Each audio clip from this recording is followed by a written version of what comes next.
اعوذ باللہ من الشیطان الرجیم بسم اللہ الرحمن الرحیم الحمد لأہلہ والصلاۃ علی اہلہا۔ السلام علیکم ورحمۃ اللہ وبرکاتہ۔ آؤ کتاب پڑھیں۔ الحمدللہ کتاب المراجعات جو ایک سوال و جواب کا سلسلہ ہے، جو خطوط کی صورت میں ایک دوسرے کے سوال و جواب منتقل ہوئے، وہ سلسلہ ہم آپ کی خدمت میں پیش کر رہے ہیں۔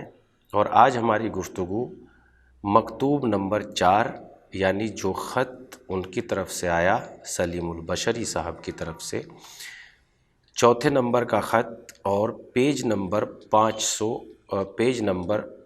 58 سے گفتگو کا آغاز ہوتا ہے۔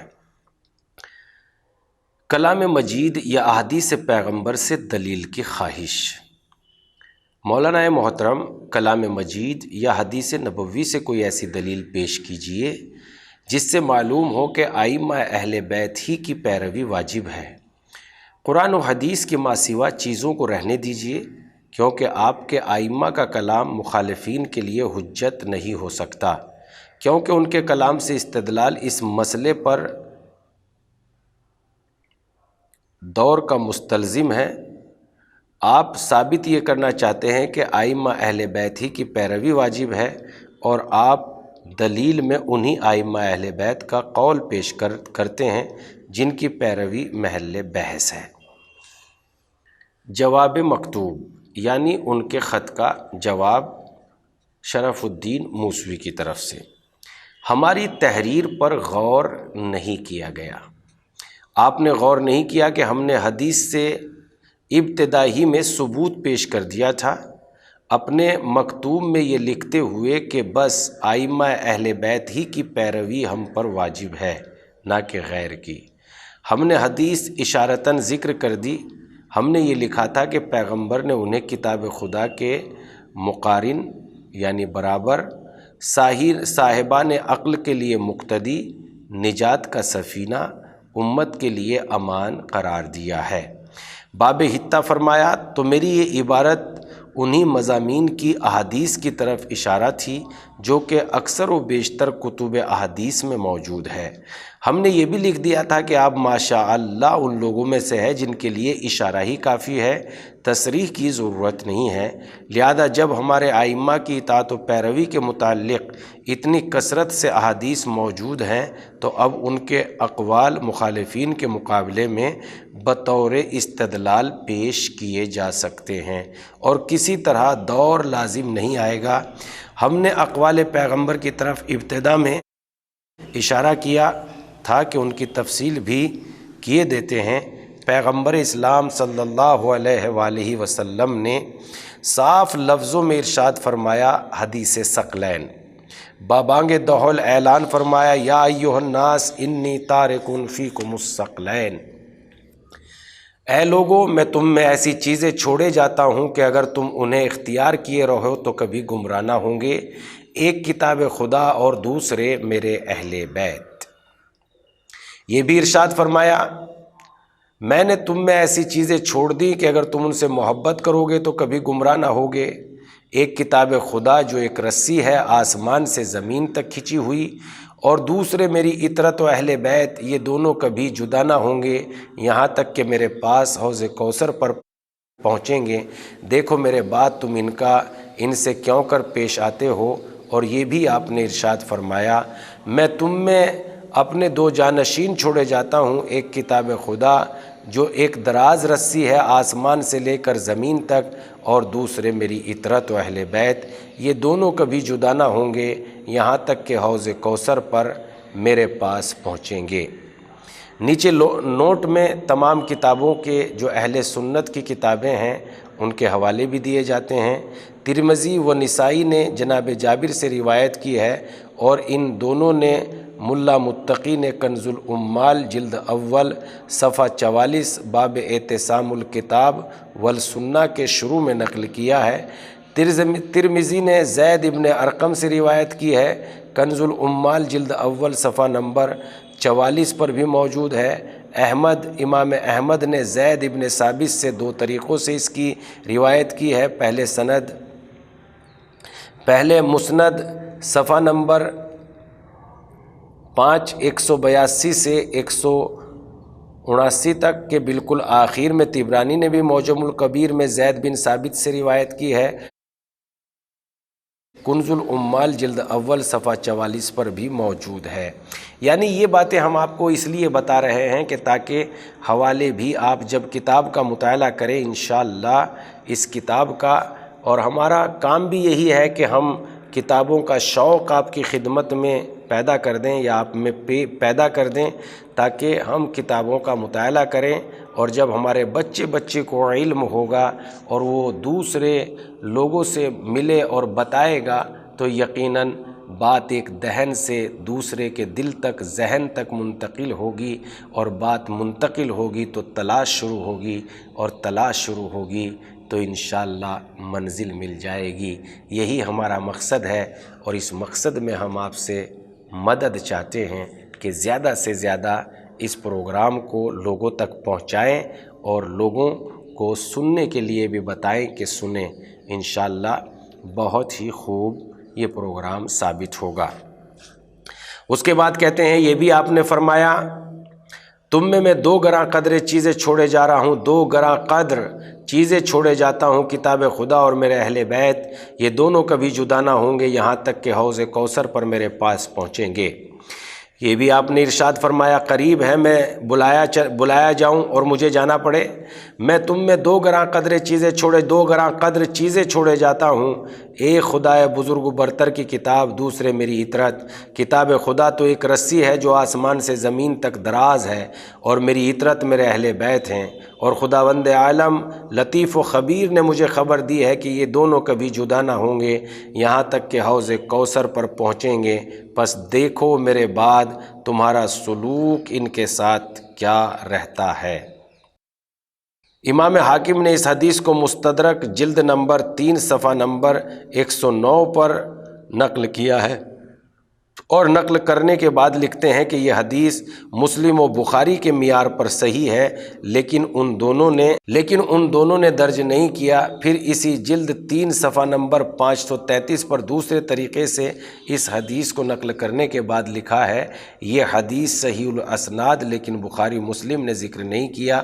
علامہ ذہبی نے بھی تلخیص مستدرک میں اس کو باقی رکھا اور اس کو صحیح ہونے کا اعتراف کیا۔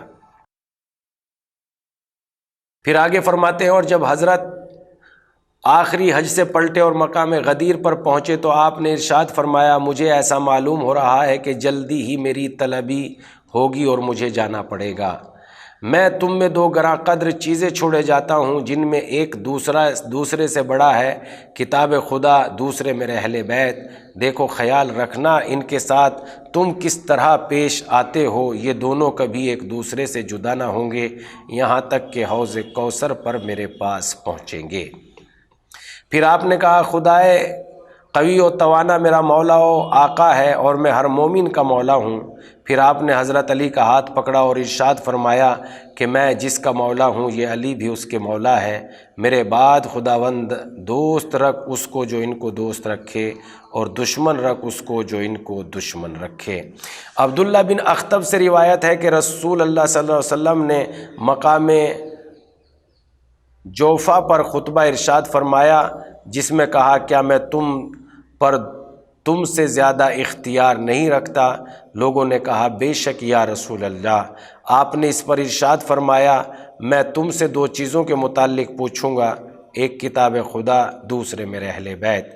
حدیث ثقلین کا متواتر ہونا، احادیث صحیحہ جن کا قطعی فیصلہ یہ ہے کہ بس ثقلین اہل بیت قرآن کی پیروی واجب ہے، معمولی درجے کی حدیث نہیں ہے بلکہ متواتر حدیث ہے، اور 20 سے اوپر صحابیوں سے بکثرت طریقے سے مروی ہے۔ اہل بیت کی پیروی کو واجب بتانے کے لیے ایک مرتبہ نہیں، بارہا متعدد مواقع پر پیغمبر نے علی اعلان کھلے لفظوں میں فرمایا۔ کبھی غدیر خم میں ان کا اعلان کیا، کیا جیسا ابھی میں بیان کر چکا ہوں۔ حج آخر کے موقع پر عرفہ کے دن اعلان کیا، کبھی طائف سے واپسی کے موقع پر اعلان کیا، ایک مرتبہ مدینے میں برسر منبر اعلان کیا، پھر دوسری مرتبہ جب آپ بستر علالت پر تھے، حجرے میں تھے، آپ کا حجرہ صحابیوں سے بھرا ہوا تھا، تو آپ نے ارشاد فرمایا، اے لوگو، ان قریب تم سے رخصت ہونے والا ہوں، میں پہلے ہی تم سے سب کچھ کہہ سن چکا ہوں، پھر کہہ دیتا ہوں کہ میں تم میں دو چیزیں چھوڑے جاتا ہوں، اپنے پروردگار کی کتاب اور اپنی اطرت و اہل بیت۔ پھر آپ نے حضرت علی علیہ السلام کا ہاتھ پکڑ کر بلند کیا اور ارشاد فرمایا، دیکھو یہ علی ہیں، یہ قرآن کے ساتھ ہیں اور قرآن ان کے ساتھ ہیں، یہ دونوں کبھی جدا نہ ہوں گے یہاں تک کہ حوض کوثر پر میرے پاس پہنچیں گے۔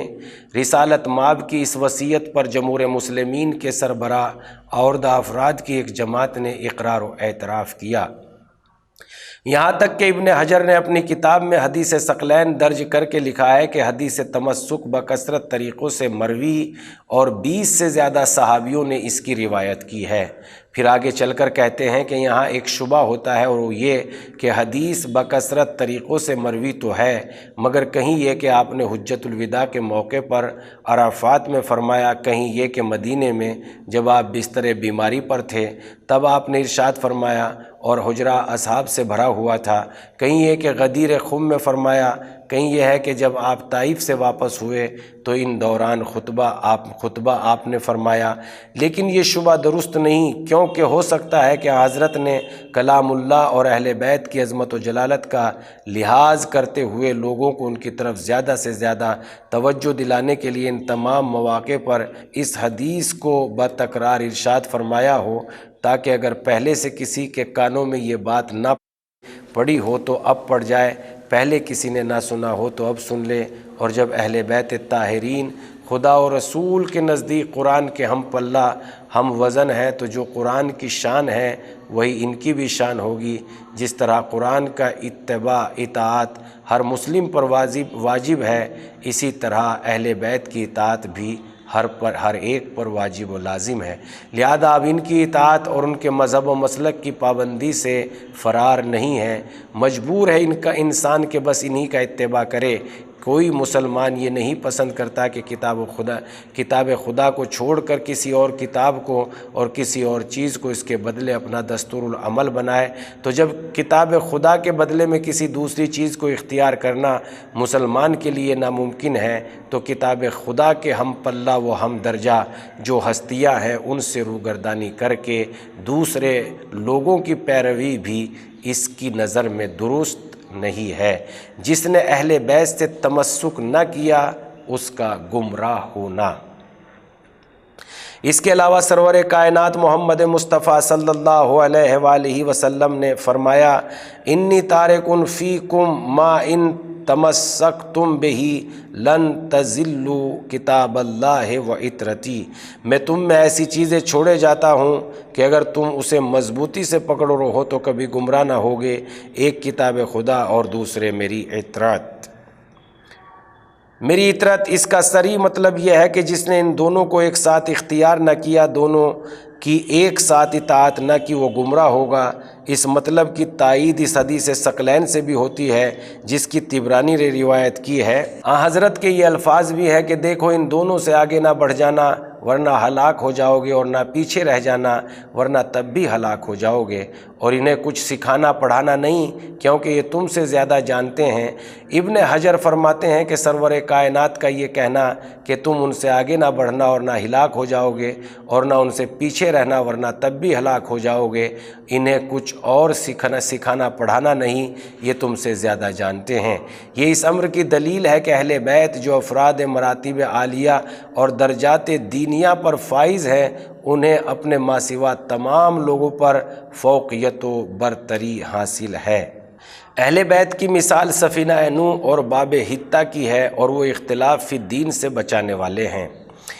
نیز ایک اور بات جو ہر مسلم کو قہراً اہل بیت کا پیرو بناتی ہے اور مجبور کرتی ہے کہ دینی معاملات میں بس انہی کی پیروی کی جائے، سرکار کائنات کی یہ مشہور حدیث ہے، آگاہ ہو آگاہ ہو اے لوگو، آگاہ ہو جاؤ اے لوگو، تم میں میرے اہل بیت کی مثال بالکل ایسی ہی ہے جیسے نوح کا سفینہ۔